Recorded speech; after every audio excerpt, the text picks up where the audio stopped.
What's going on, you guys? So, thought I would do a quick video on the new hours of service regulations that they are proposing for us truck drivers or new drivers coming in. Trying to get it to work on the tablet. It's not working as great as I thought it would be. I'm using my hotspot. So the 5 key things that they're changing are: number 1, flexible for the 30-minute break rule by trying to break the requirement to 8 hours of driving time with no interception. So you got to drive 8 hours without interrupting for at least 30 minutes. So that means you're basically, if you're on duty, that doesn't count, which is kind of a nice thing. So start my day off, instead of a clock ticking right then and there like it does now what it's going to happen is, as soon as you start to roll, so if it takes you 30 minutes to do a pre-trip because you're airing up tires, whatever you're doing, soon as you start to roll, that's when you are required within 8 hours to take a 30-minute break for at least 30 minutes of non-interruption, which is a good thing because it could help us. You know, if we are stuck in traffic, it can help us out. That's just my thought about it. So the second one, the stupid thing, I swear, I don't know what the deal is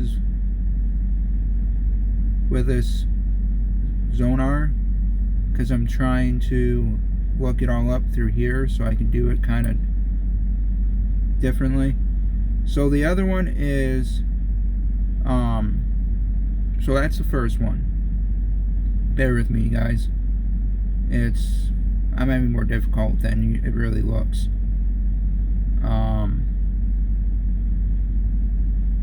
So the second one is modifying the sleeper berth exception to allow drivers to split their require 10 hours of duty time into 2 periods, one period of at least 7 hours consistent in sleeper berth, and the other period at least 2 hours of consistent hours of either off duty or in the sleeper berth. Neither period will count against the 14-hour driving window. So I don't really, for that part, it's not really going to change anything. I could be 5 hours in sleeper berth, 8 hours in sleeper berth, and I have no issue right now. So, you know, in reality, it all depends on the DOT officer who you got, how a good day he is having. If he's having a crappy day, well, you're about to have a crappy day. So that's the second one, is the 10-hour sleeper berth, basically not interrupting it.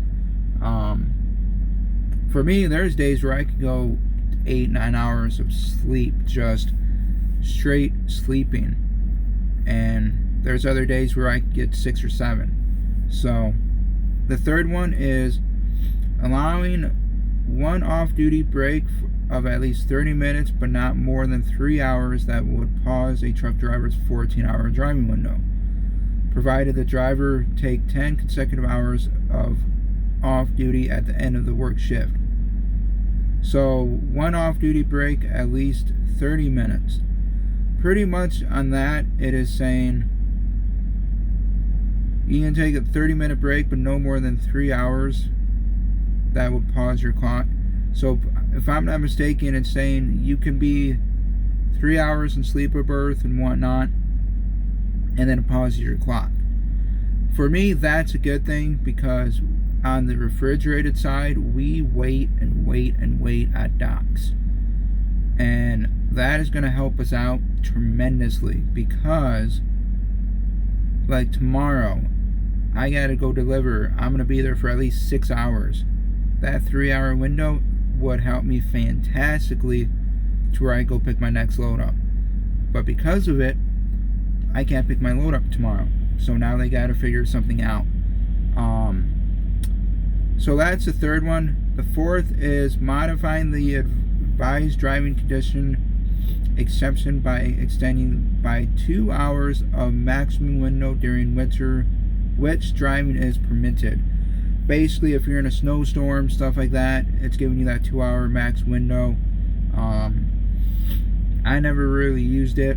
I figure if I'm stuck somewhere and I'm stuck there and it's going to take longer than what it needs to be, I'll just put in my notes and say winter storm, something changing up, and then they can look at it from there.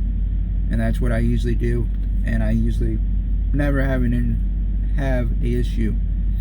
Number 5, changing the short haul exception available to certain commercial drivers by lengthening the driver's maximum on-duty period from 12 to 14 hours, extending the distance limit within the drivers may operate from 100 to 150. 100 air miles is ridiculous if you've never done local before. So, you know, depending where you're at, 100 air miles, that's a lot of miles. You can kind of count, do within a day period. So like when I lived in Michigan, worked in Flint, I'd go up to almost Mackinac, Detroit, and back, and that'd be like my 100 air miles, if not more, farther than that.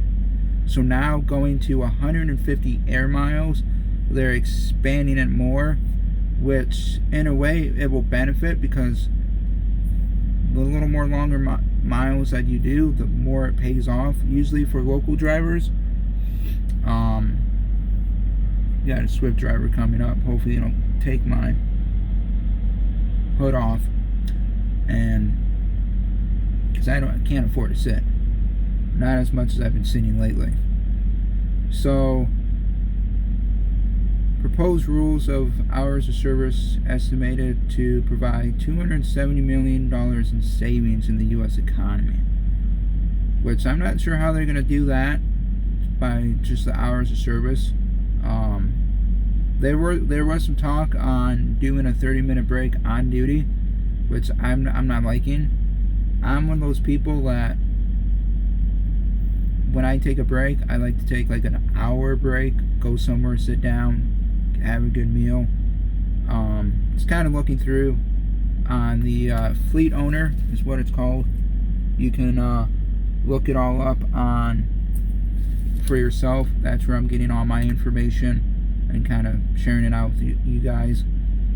So I figured I'll do kind of some stuff like this. I might do more of it, kind of like trucking news, weather conditions, stuff like that. So if you think that is something, be interested, throw a like on the video, leave a comment, let me know what your thoughts are on that.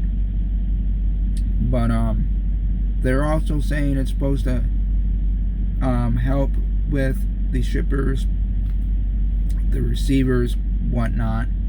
But in all reality, we all know if the shippers would, or receivers, if they wouldn't hold us up for more than 2 hours, we could actually make some decent money out here.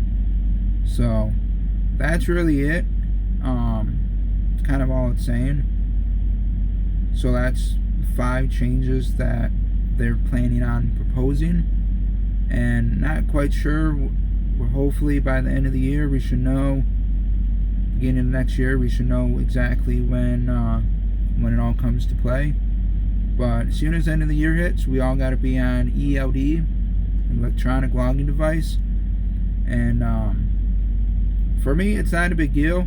I haven't really noticed any of a big difference at all in miles.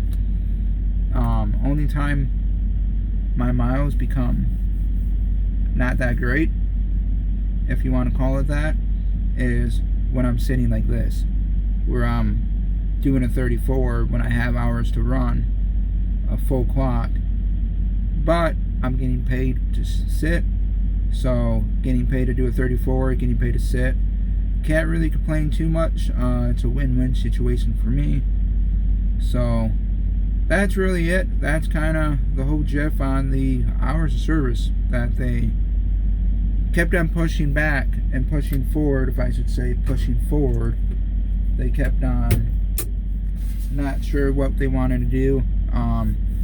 I think if they do it right, it would be a good thing. Yeah, we would have to work a 17-hour or longer of a day, but for me, there are times when I'm driving 4 hours in, I get kind of tired, and you know, a 3-hour nap, I can finish out my day.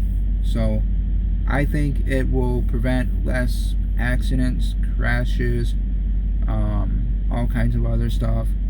So hopefully y'all like the video, and if you haven't already, go ahead down to the right down there where my finger is. Subscribe to the channel, will be much appreciated. Share the video out, let your friends, family, whoever drives, let them know kind of what's happening. And give this video a like, comment, subscribe. Don't forget to ring the bell. If you don't ring the bell, you if I'm not mistaken, you won't get notification on it. And see you on the next video. So y'all be safe.